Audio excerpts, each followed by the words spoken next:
Good afternoon, Ronald E. McNair Elementary, rising middle school families. My name is Mr. Chow, as many of you all know, and I am your scholars and school counselor for this academic year.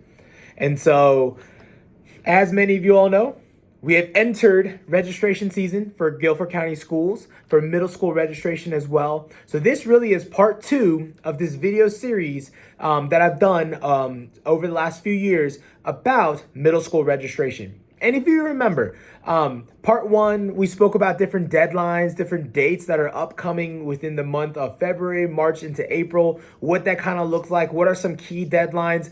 This video really is just going to highlight course registration and also what our next steps are.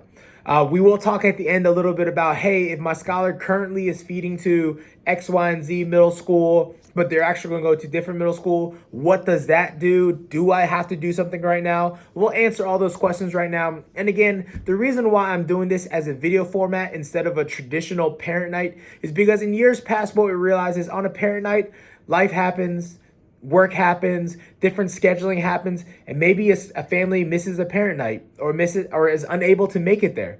Or maybe a family says, hey man, I totally forgot about it, no big deal. But if there wasn't a recording or something happened with the recording, now they're left in the dark. And now there's tons of questions where if we have a video like this, if you can't make it tonight, no problem. You can go back, you can watch it at your own time. If you forget something, guess what? Just scroll back in on your teacher's dojo and you're going to be able to watch it again to really take the information. And so for part one, again, we spoke through a lot of deadlines about a couple high level things and the importance of, as schools have open houses for families, doesn't matter which middle school you go to, but all the open houses I generally try to send because it's just good information for your scholar and for them for next year. And so things like that we talk about on the first video. If you kind of forgot about it, want to watch it again, it's about 15 minutes long. I posted it, I think 3 weeks or 4 weeks ago. But today we're going to talk about course registration and then also what this next month and a half looks like. And so all of your scholars last week received a packet. So the packet started off with a registration letter that I wrote. And behind that is their current base feeder school according to Guilford County Schools student assignment data console. So this is not something that McNair Elementary myself have decided what middle school you go to. This is based on what the district gives to us. All that decision has been taken out of the schools and has been put into the district's hands. So the district determines that based on the address. Now, obviously, we'll talk about reassignment at the end of this video.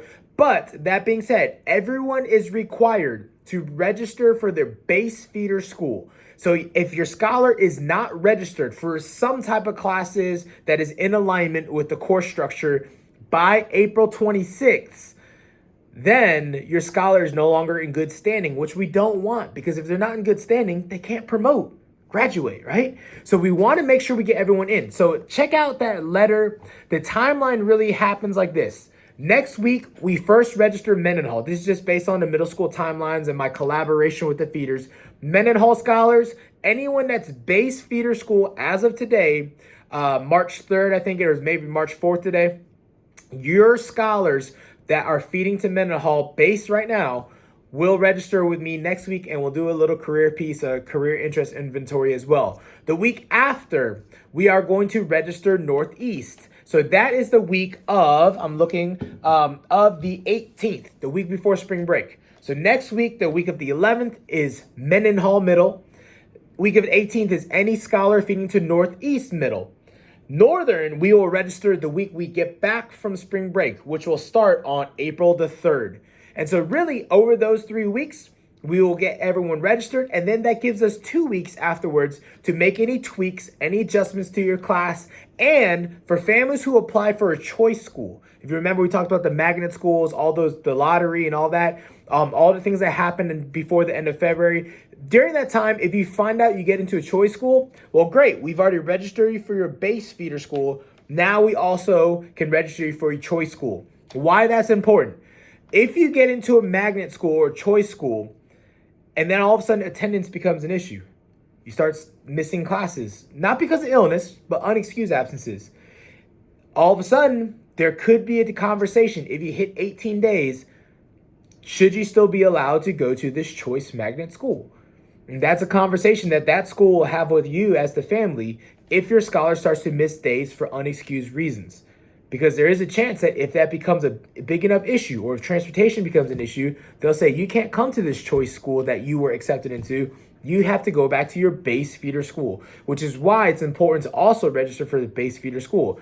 Hopefully that never happens to any scholars or families. Obviously communicating with the families and obviously communicating with the schools if something comes up is going to be really important, so that if your scholar gets into a choice school, they can stay there. But that being said, again, Mendenhall next week, Northeast the week after, Northern the week after spring break. So what are these registration packets that your scholars have received? If your scholar did not give you a registration packet, families, that means somehow in another, they lost it, something transitioned. Make sure, just reach out again. I can send your scholars home with another packet. They might look a little like this if it's like Northeast or Mendenhall was like this. Northern style registration packet was like this. That was on the heels of obviously the letter. The last page of the packet was the permission slip to go on these middle school tours. Now, I want to speak to that really quickly because we leave for Northern's middle school based on the current feeders, based on what GCS has given us. Those scholars who are currently feeding to Northern will come with us on this Wednesday to go visit Northern. Next week, on Monday, the scholars currently feeding to Mendenhall will go to Mendenhall with us. The scholars who are currently feeding to Northeast will go with us next Thursday to Northeast to visit. And here's the thing, just because you go on a middle school tour does not lock you in. I want to repeat, does not lock you in to going to that middle school. So if your scholar gets in by choice, if we get in through reassignment to a different middle school, and we'll talk about that in a minute, you still have the option to go. All the middle school tour is really to teach your scholar, your student, your fifth grade student, hey, here's some middle school expectations. Here's what middle school life is like when it's a normal school day, because it's a normal school day when we're going. Here are some electives and encores. Here's some things that you can do. The only thing that really changes, kind of like the open house, is who maybe the principal is, who the teachers might be, what sports might be offered, sometimes maybe some electives. But really, it's a great opportunity for your scholar to learn about middle school and middle school life and what it takes to succeed. All of your scholars should know, I told them, I said, Mr. Chow has 4 rules for how you can succeed in middle school, not lose any privileges, and at least pass well. And those are, don't cut up, come to school, communicate with your teacher, and do your homework. And if you do all of those things, at least you will be able to do all your privileges. Athletics, band, orchestra, music, clubs, whatever that might be. And you won't lose any privileges, obviously, and you at least pass and keep promoting. So all that to say, when we look at these registration packets, let's zoom back to the registration packets. So I'm just going to take this one that's on top of my stack, Mendenhall. What you need to do is fill this out. Obviously, your name. If it's Northern, they don't have a name spot. Just write your name on top. Go ahead and just fill in. What is your first, second, third, fourth option? Sometimes you can do 5 and 6 as backups of electives. Remember, electives or encores, as they call it, are classes you get to choose. Next year, every scholar will have anywhere from 6 classes up to 8 classes. It just depends on what they choose. Everyone will have the core classes of math, reading, history, or civics, or whatever they call it at your school, science, and then you also have PE. Now, some schools have an option of everyday PE. Some have every other week PE, every other day PE. So whatever that is, just make sure you know. And then, in addition to that, most schools will have other electives that you have to select. So depending on what you select for PE, if you select the music, maybe you only have 6 classes. If you select computer science and technology, maybe you have 7 or 8 classes. Really, it comes down to you as the family. Now, some families have said, well, I really don't know, Mr. Chow. That's okay. That is why I'm meeting with your scholars starting next week to register them with them. Some families have gone ahead and filled in the forms online already. Awesome. They won't finalize until I at the school click submit or finalize. And so at that point, really, we're just going to go back, review what you selected with your scholar, and we'll just essentially submit it once we finish the career piece that we're doing as well. And so really, that is how this course registration works. It's really not that crazy. Sometimes people get really like, whoa, it's like this make or break thing. It's really not.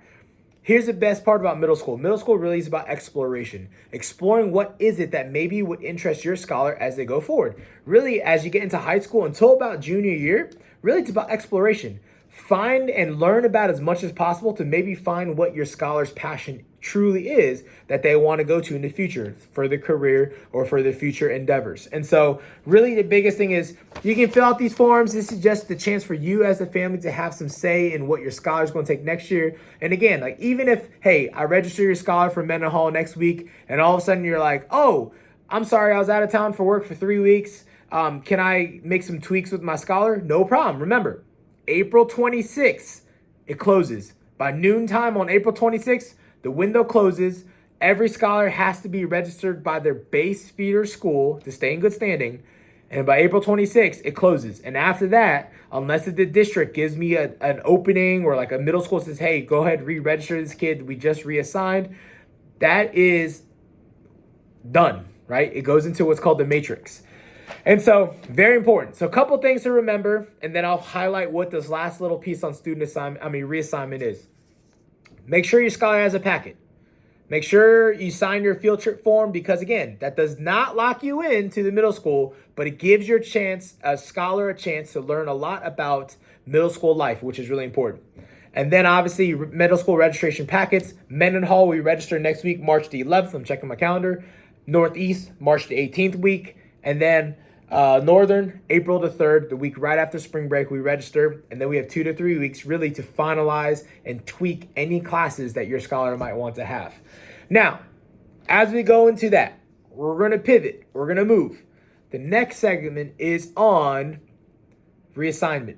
So from May 1st to May 31st, traditionally every year, I believe they've announced it, generally from about 5 p.m. or 12 p.m. on May 1st, to May 31st, about 12 p.m. So I always tell families, don't just keep trying to refresh, do it on May 1st, do it on May 2nd.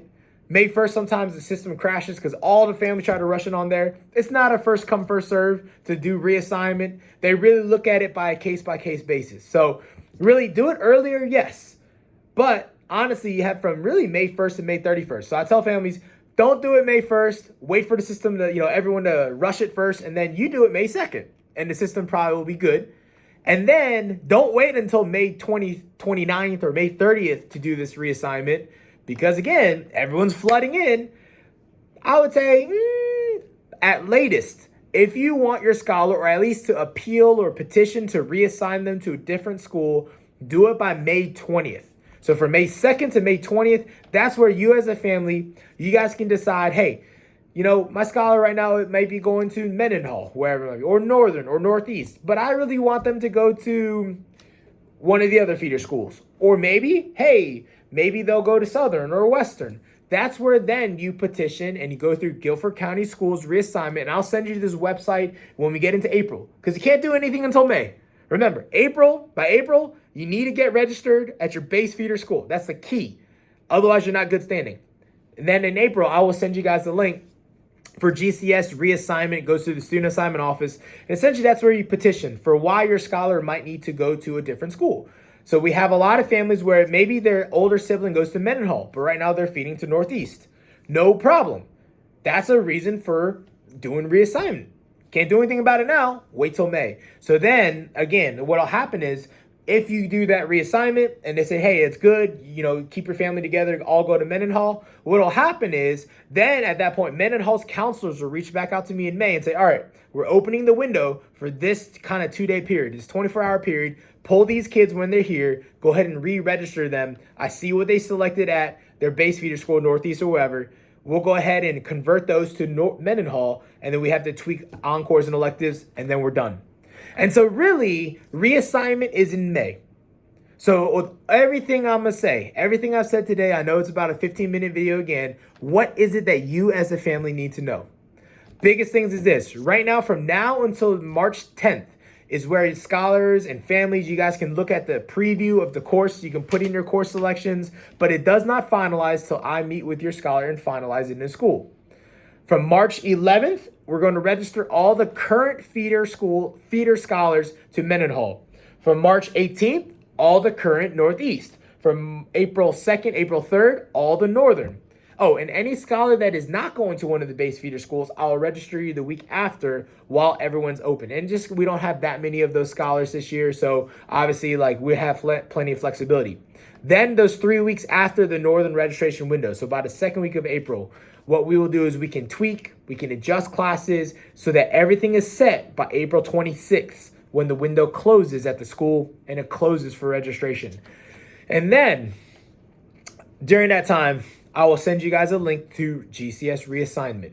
So reassignment about, hey, if I want to look at a different feeder school, if I want to go to a different school, we'll go ahead and do that. And you can go ahead and petition the county, and the county will make all those decisions. Again, there's nothing the school can work through for reassignment. It's really down to GCS student assignment because they pulled that out of our schools many years ago. And so ultimately, here's the thing. Scholars, regardless of where you go, the key to success is you. You are the key to success. What you do, your attitudes, those you surround yourself with, your environment. Do you hold to those 4 rules? Come to school, don't cut up, communicate with teachers, do your homework. Awesome. Then make sure you surround yourself with good people, good scholars who reflect what you want to become. Because scholars who get caught up in all the shenanigans, if you want to call it that, all the foolishness, well, it's probably because your friend group is doing that too. So stay out the drama, as I've mentioned. Stay out the foolishness. Choose your friends wisely. And scholars, I know, regardless of where you go for middle school, you will be successful. And so with that, families, again, thank you all so much for your support. I may or may not do a part 3, like I mentioned last time, about reassignment, but more than likely, I'll send out the links and I'll send a quick snippet because really that's what it is. Go through GCS Student Assignment Office, School Mint, and obviously reassign and petition, or essentially write in the reason for why you need to change your base feeder school. But really, scholars, let's finish this year strong because remember, how you finish this year is how you start next year. And so thank you again for your support. Have a wonderful afternoon, and I'll see your scholars tomorrow morning. Bye-bye.